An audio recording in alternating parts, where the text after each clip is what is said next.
Most inspections take about 2.5 hours. But then depending on the square footage of the house, you just got more footsteps, you got more rooms to look through. So, a lot of houses are 2.5. Probably some of the bigger houses that Tim and I do, we do some very large houses. 5,000 square feet can take up to 5 and 6 hours of inspecting to go through all the aspects of the home. We usually start up on top of the house because we always want to see what's going to drip from the top down below. And so we start at the top of the house and then we literally work down. We inspect the roof, and Tim and I are both very good at understanding roof conditions. We both come from the construction background of roofing, and we know what to look for hail damage and wind damage. And then after that, we go into the attic and we're checking for insulation. And there's a lot of things you're going to learn about a house by looking in the attic area. It has a lot to do with the comfort of the house. If the attic is not vented properly, it will really make the interior of the house uncomfortable. Or it can make the energy inefficient by not having the right amount of insulation.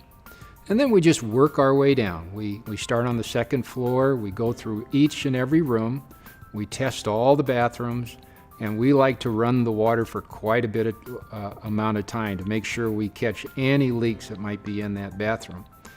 And then we work our way down into the second floor, and again we're looking at the ceilings, looking for any of those darn ceiling stains or water leaks that might be happening. And as we go through the house, we're checking all the electrical, all the plumbing. We're checking just the standard construction. We're making sure that it's decent construction to begin with.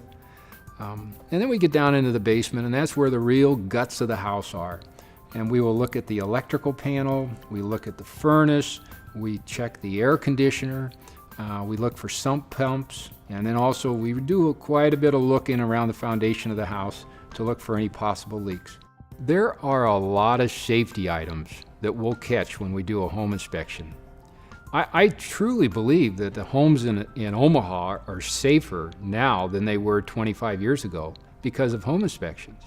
There's a lot of items that are never caught.